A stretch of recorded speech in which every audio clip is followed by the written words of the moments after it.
बिस्मिल्लाहिर्रहमानिर्रहीम। अस्सलामुअलैकुम। Travel system YouTube channel में खुश आमदीद। मैं राहिल इकबाल आपको वेलकम करता हूं और उम्मीद करता हूं कि आप सब खैरियत से होंगे। इस वीडियो में हम बात करेंगे मुत्तहिदा अरब अमारात विज़िट वीज़ा पॉलिसी के बारे में। और दोस्तों को इसमें कुछ कन्फ्यूजन है कि वीज़ा हमें एजेंट से लेना चाहिए या फिर हमें ऑनलाइन वीज़ा लेना चाहिए बग़ैर ट्रैवल एजेंट के, और इसमें क्या फ़र्क है। और ताज़ा तरीन अपडेट्स के हवाले से वो ये जानना चाहते हैं कि इस वक्त वीज़ा जो इशू हो रहा है वो कितनी ड्यूरेशन का है। तो इस हवाले से भी हम बात करेंगे। अब इसमें सबसे पहले तो अगर आप एजेंट को प्रेफर करते हैं या एजेंट को आप देखते हैं कि जिस जिस सिटी से हैं आप, आपके इलाके में ट्रैवल एजेंसीज़ मौजूद होंगी, तो ट्रैवल एजेंट के थ्रू एक वीज़ा लिया जाता है और एक आप ऑनलाइन भी जो है वो अप्लाई कर सकते हैं। तो पहले मैं आपको बता दूं कि अगर आप किसी ट्रैवल एजेंट से वीज़ा लेते हैं तो उसमें आपके पास कौन कौन सी ऑप्शंस हैं, और अगर आप किसी ट्रैवल एजेंट से वीज़ा नहीं लेते तो उसमें आपके पास कौन से ऑप्शंस मौजूद हैं।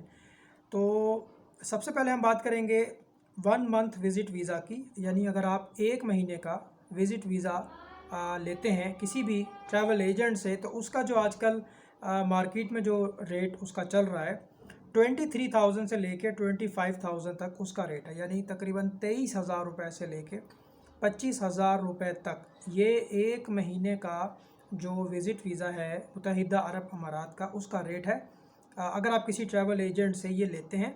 और इसमें ट्रैवल इंश्योरेंस साथ में शामिल है, यानी ट्रैवल एजेंट इस जो आपको वीज़ा भी देगा और आपको इंश्योरेंस भी देगा, यानी ट्रैवल इंश्योरेंस इसमें शामिल है। अच्छा, अब इसकी अगर हम बात करें इसका जो प्रोसेसिंग टाइम है वो कितना है, तो तकरीबन इसमें 1 वीक से लेके 2 वीक्स, यानी 1 हफ़्ता भी लग सकता है और 2 हफ्ते भी इसमें लग सकते हैं। थोड़ा आगे चलते हैं। अगर आप किसी भी ट्रैवल एजेंट से 60 डेज़ का वीज़ा लेते हैं, यानी कि 60 दिन का, तो उसमें यह होता है कि इसकी जो मार्केट में प्राइस चल रही है 35,000 से लेके 40,000 तक इसकी प्राइस है। इसमें ट्रैवल इंश्योरेंस शामिल होती है। अच्छा, ये जो 2 महीने वाला वीज़ा है इसमें थोड़ा सा ज़्यादा टाइम लग जाता है, 2 हफ्ते भी लग जाते हैं, 3 हफ्ते भी लग जाते हैं। और ज़्यादातर जो इस वक्त वीज़ा पोस्ट हो रहा है वो शारजा इमिग्रेशन में पोस्ट हो रहा है, क्योंकि दुबई वीज़े के लिए बैंक स्टेटमेंट जो है वो लगानी पड़ती है। फ़िलहाल ज़्यादातर लोग दुबई इमिग्रेशन में वीज़ा पोस्ट नहीं कर रहे क्योंकि पाकिस्तानियों के पास बैंक स्टेटमेंट नहीं होती। इसका जो प्रोसेसिंग टाइम है 2 हफ्ते 3 हफ्ते इसका टाइम है। अच्छा, अब जो इम्पोर्टेंट चीज़ है, अगर आप किसी ट्रैवल एजेंट से वीज़ा लेते हैं तो वो आपसे गारंटी भी मांग सकते हैं। वो गारंटी कोई शख्सी ज़मानत भी हो सकती है और कैश गारंटी भी हो सकती है।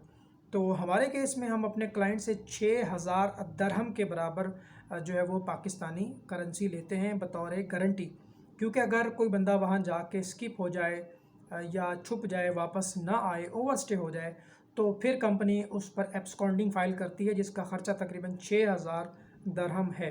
तो वो गारंटी हम वापस करते हैं अगर वो क्लाइंट अपना स्टेटस चेंज करवा लेता है या टाइम पे वापस जो है वो आ जाता है।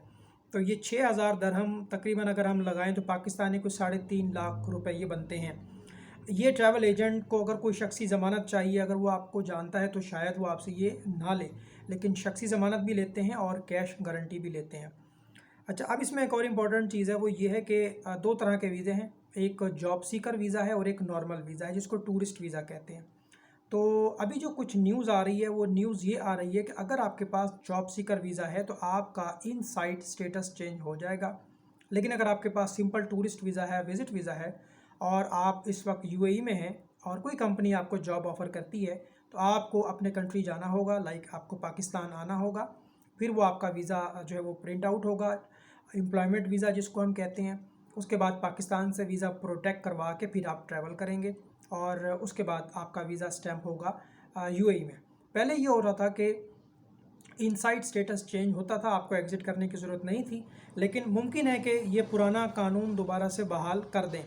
यानी जो ख़बरें आ रही हैं उसमें यह है कि अगर आपके पास टूरिस्ट कैटेगरी का वीज़ा है तो आपका स्टेटस चेंज नहीं होगा, अगर आपके पास जॉब सीकर वीज़ा है तो तो आपका स्टेटस चेंज हो जाएगा। बहरहाल देखते हैं कि मुमकिन है कि जो पुरानी पॉलिसी को वापस ले आएँ और इनसाइड स्टेटस आपका जो है वो चेंज हो जाए। तो ये तो वो वीज़े थे जो एजेंट के थ्रू प्रोसेस होते हैं। बगैर एजेंट के अगर आप लेना चाहते हैं तो उसके लिए जो इनकी वेबसाइट है फेडरल अथॉरिटी आइडेंटिटी सिटीज़नशिप की, ICA स्मार्ट सर्विस, जो कि अब ICP स्मार्ट सर्विस बन चुकी है। दुनिया की टॉप 500 यूनिवर्सिटीज़ के लिंक वहाँ मौजूद हैं, उनके नाम वहाँ दिए हुए हैं।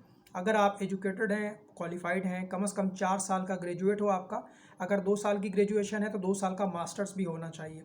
तो अगर आपने दुनिया की टॉप 500 यूनिवर्सिटीज़ से ग्रेजुएशन की है, जिनके नाम वहाँ पे दिए हुए हैं, तो उसके थ्रू आप वीज़ा प्रोसेस कर सकते हैं। उसके लिए आपको तालीमी जो आपकी तालीमी असनाद हैं, जो आपकी एजुकेशनल डिग्री है, वो चाहिए।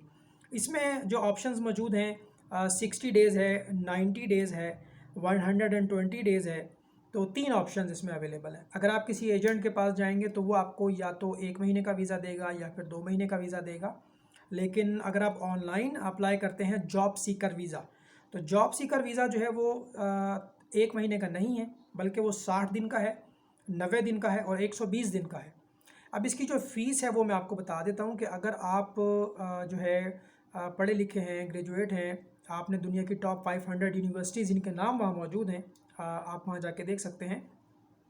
तो जो 60 डेज़ का वीज़ा है इसकी कीमत है 1500 दरहम। 1500 दरहम में से जो एक्चुअल फ़ीस है वो 500 दरहम है और 1025 दरहम जो है वो इनकी जो है वो सिक्योरिटी है, जो कि ये आपसे लेंगे। सिक्योरिटी डिपॉज़िट है, ये रिफ़ंडेबल है। अगर आपकी जॉब हो जाती है, स्टेटस चेंज हो जाता है, तो 1000 दरहम वो आपको वापस कर देंगे। अगर आप पाकिस्तान वापस आ जाते हैं, उस सूरत में भी ये गारंटी आपको रिफ़ंड हो जाएगी। यानी 60 दिन का जो वीज़ा है वो 1500 दरहम का है। इसमें 500 दरहम उनकी फ़ीस है और 1000 दरहम जो है वो आप सिक्योरिटी डिपॉज़िट आप इसको समझ लें। 90 डेज़ का जो वीज़ा है ये 1600 दरहम का है, 1600 दरहम का। इसमें 600 दरहम जो है वो एक्चुअल फ़ीस है। इसमें वीज़ा फ़ीस भी है, एडमिनिस्ट्रेशन फ़ीस भी है, फेडरल फ़ीस भी है, इंश्योरेंस भी है और 1000 दरहम जो है वो सिक्योरिटी डिपॉज़िट है जो ये आपसे लेंगे। और अगर आप 120 दिन का वीज़ा लेते हैं तो वो 1700 दरहम का है। उसमें से 700 जो है वो दरहम उसकी फ़ीस है और 1000 दरहम वो रिफ़ंडेबल है, वो गारंटी के तौर पे ले रहे हैं आपसे। अगर खुदा न खास्ता आप वहाँ जाके स्किप हो जाते हैं, कोई ओवर स्टे फ़ाइन आप पर आ जाता है या वो आपको डिपोर्ट करते हैं, तो इन तमाम सूरतों में ये चार्जेस वो आपको चार्ज करेंगे। तो लास्ट में मैं आपको 5 साला मल्टीपल एंट्री विजिट वीज़े के बारे में बता देता हूँ। इसमें स्पॉन्सर की शर्त को ख़त्म कर दिया। अब आप कोई भी इसमें स्पॉन्सर की ज़रूरत नहीं है, तो आप उसमें होटल बुकिंग लगा दें, एयरलाइन टिकट की रिज़र्वेशन उसमें लगा सकते हैं। इसकी जो प्राइस है वो तकरीबन 4000 दरहम के बराबर है। उसमें से 1000 दरहम इसकी असल फ़ीस है, ठीक है। अगर फ़र्ज़ करेंगे 60 रुपये का एक दरहम है तो 1000 दरहम के एतबार से ये 60,000 पाकिस्तानी बनता है। और बाकी ये है कि उसमें 3000 दरहम जो है वो काबिल वापसी है, वो गारंटी के तौर पे आपसे लेंगे। तो जब आपका टेन्योर पूरा हो जाएगा तो वो आपको रिफ़ंड कर दिया जाएगा। तो अब जो चीज़ें सामने आ रही हैं वो ये है कि अगर आप एजेंट के पास जाएंगे तो उसमें हमारे पास 1 मंथ का वीज़ा है 23,000 से लेके 25,000 तक। अगर आप एजेंट के पास जाते हैं 60 दिन का वीज़ा लेते हैं तो उसमें 35,000 से 40,000 तक प्राइस है। 1 मंथ का वीज़ा थोड़ा जल्दी लग जाता है, 2 मंथ्स का वीज़ा थोड़ा सा लेट लगता है। कोशिश करें कि शारजा इमिग्रेशन में वीज़ा पोस्ट करवाएं। एब्सकॉन्डिंग चार्जेस 6000 दरहम है, उसमें भी देखें गारंटी इन्वॉल्व है। और इम्पॉर्टेंट चीज़ ये कि अगर आप ऑनलाइन की बात कर रहे हैं तो ऑनलाइन के अंदर भी हमारे पास जो ऑप्शंस हैं 60 डेज़ है, 90 डेज़ है और 120 दिन है और 5 साल का मल्टीपल। लेकिन ऑनलाइन में उन्होंने ये किया है कि उसमें कैश डिपॉज़िट जो है सिक्योरिटी गारंटी वो रख दी है, वो आपको देनी पड़ेगी। चाहे आप कोई भी वीज़ा लें वो काबिल वापसी है। अगर इनकेस आपका वीज़ा रिजेक्ट होता है ऑनलाइन की सूरत में तो उसमें आपको कुछ ना कुछ चार्जेस जो है वो रिफ़ंड होते हैं, कुछ ना कुछ चार्जेस उसमें रिफ़ंड होते हैं। उसमें कुछ सर्विस ऐसी है जो कि नॉन रिफ़ंडेबल है। लेकिन अगर ट्रैवल एजेंट के केस में अगर हम बात करें, ट्रैवल एजेंट आपका वीज़ा प्रोसेस करता है और आपका वीज़ा रिजेक्ट हो जाता है तो टोटल चार्जेस नॉन रिफ़ंडेबल है। बस ये भी एक बुनियादी फ़र्क है। लेकिन मसला ये है कि हम पाकिस्तानी ऑनलाइन वीज़ा हासिल नहीं कर सकते जो कि जॉब सीकर वीज़ा है। उसकी वजह ये है कि पाकिस्तान का कोई भी ग्रेजुएट या मास्टर डिग्री होल्डर दुनिया की टॉप 500 यूनिवर्सिटीज़ में काउंट नहीं होता, सिवाय एक इदारे के, उसका नाम जो है वहाँ पे मौजूद है। और बाकी 5 साल का मल्टीपल जो वीज़ा है उसके लिए आपके पास कम से कम 11-12 लाख की बैंक स्टेटमेंट हो, जिसका क्लोजिंग बैलेंस 11-12 लाख हो, और आपके पास बाकी नॉर्मल डॉक्यूमेंट्स हैं। और ये पेमेंट आप ऑनलाइन कर सकते हैं। जॉब सीकर वीज़ा आप खुद अप्लाई कर लें बगैर किसी ट्रैवल एजेंट के।